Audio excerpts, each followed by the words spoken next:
Thank you sir, thank you sir, thank you sir. Sir బేసిక్గా question ఏంటంటే, so మనశంకర Varaprasad cinema start అయిన దగ్గర నుంచి ఒక పోస్టర్ కానీ వచ్చిన తర్వాత, ముఖ్యంగా మీసాల పిల్ల సాంగ్ వచ్చిన తర్వాత, సో అంటే మీ మీద ఎంత పాజిటివ్ ఉందో అంత కొంచెం నెగిటివిటీ కూడా ఉంది సార్. కొంచెం నెగిటివ్గా ట్రోల్ చేశారు.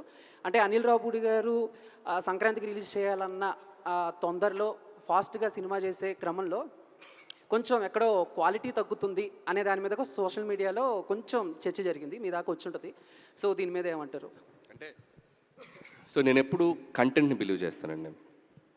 పాజిటివిటీ, నెగిటివిటీ, సో ఇది ఈరోజు సోషల్ మీడియాలో it's very very very natural. అది నా ఒక్కడి మీద కాదు, ఎవ్రీబడి ఫేసింగ్ ఇట్. నేను నా మీద జరిగే చాలా తక్కువ అని ఫీల్ అవుతాను. చాలా పర్సనల్ అబ్యూసులు జరుగుతున్నాయి, చాలా చాలా డీప్గా జరుగుతున్నాయి.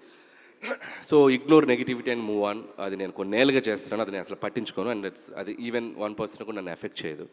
ఇకపోతే క్వాలిటీ అనే విషయంలో నేను ఎప్పుడు క్వాలిటీ కాంప్రమైజ్ అయినట్టు నేను ఏ సినిమాలో చేయలేదు. ఎందుకంటే నేను రాసుకునే కథలు మిడిల్ క్లాస్ ఓరియంటేషన్లో 4 గోడల మధ్య ఒక ఇంట్లో జరిగే కథలు. సో ఎప్పుడైతే మన కథ లిమిటేషన్స్ బట్టే మన బడ్జెట్ ఉంటుంది. ఫర్ ఎగ్జాంపుల్ సంక్రాంతికి వస్తున్నాం, సెకండ్ హాఫ్ అంతా ఒక రోడ్ బేస్డ్.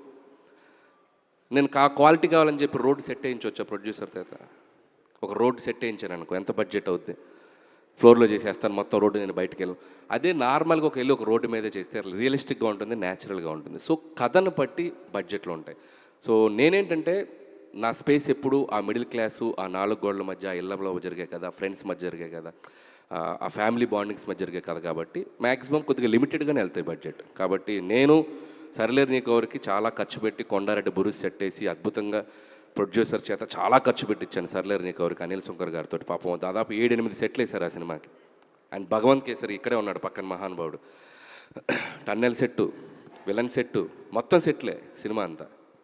సో చాలా ఖర్చు పెట్టిస్తాను ఎప్పుడు కంటెంట్ డిమాండ్ చేసినప్పుడు. కంటెంట్ డిమాండ్ చేయనప్పుడు ఖర్చు పెట్టడం అనేది చాలా చాలా అన్యాయమైన విషయం. అది నేను ఎప్పుడు చేయను.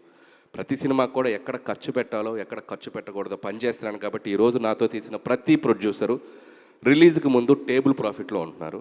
కొనుక్కున్న ప్రతి డిస్ట్రిబ్యూటరు ఎంతో కొంత ఒక ₹10 సంపాదించుకోగలుగుతున్నారు. సో అది నేను ఎవరేమన్నా నా పందా నేను మార్చుకోలేను. I will work for my producers and distributors and for the audience. Thank you. Okay, రెడీయా? అనిల్ గారు సార్ చెప్పచ్చా? అనిల్ గారు, అనిల్ సార్, సార్ ఎక్కడ నెగ్గాల కాదు, ఎక్కడ తగ్గాల్సినోడు గొప్పోడు. అది పవన్ కళ్యాణ్ గారు డైలాగ్ లేదు సార్, ఇది సినిమా స్నేహం కోసం సార్. చిరంజీవి గారి డైలాగ్ ఉందా దాంట్లో? ఉందా? అందులో ఉంది. అక్కడ నుంచి ఇక్కడ షిఫ్ట్ అయింది. ఓహో, ఈ విషయం ఎవరికి తెలియదు.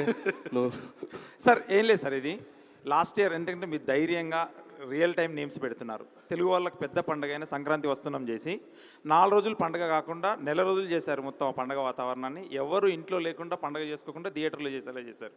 ఈ మనశంకర వరప్రసాద్ని కూడా ఎన్ని రోజులు అని అనుకుంటున్నారు? అంటే ఎన్ని రోజులుగా సంక్రాంతి జరుపుదాం అనుకుంటున్నారు? ఈ సినిమా ఎలా ఉండబోతుంది? కామెడీ ఎలాంటి మీ మార్క్ ఎలాగ ఉండబోతుంది? కానీ చిరంజీవి గారి నుంచి నయనతార గారి నుంచి కామెడీ మార్క్ రాబట్టడం కొంచెం కష్టం అనుకోవచ్చు. అంటే చిరంజీవి గారిది ఎలాగూ ఆయన మేనరిజం ఇస్ డిఫరెంట్. నయనతారతో కూడా ఏమన్నా మీరు 1 లైన్ ఆర్డర్స్ ఏమన్నా చేయించారా? నయనతార అంటే ఈ సినిమా వచ్చేసి డెఫినెట్గా ఫెస్టివల్కి చాలా చాలా బాగా ఆడియన్స్ మీరు అన్నట్టు ఈసారి కూడా థియేటర్స్లో ఒక ఫెస్టివ్ వైబ్ ఉండబోతుంది. ఆ మాత్రం నేను భరోసా నేను ఇవ్వగలను.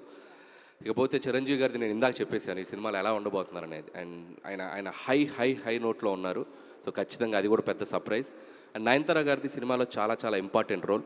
ఆవిడ చుట్టూ కామెడీ జరుగుతుంది, ఆవిడ కామెడీ చేయదు సినిమాలో. సో నయనతార గారి చుట్టూ కామెడీ జరుగుతుంది, బట్ పాత్ర అలాంటిది. సో చాలా సీరియస్ ఉన్న పాత్ర, చాలా కొద్దిగా ఎమోషనల్ డ్రామాతో వెళ్తుంది ఆ అమ్మాయి పాత్ర.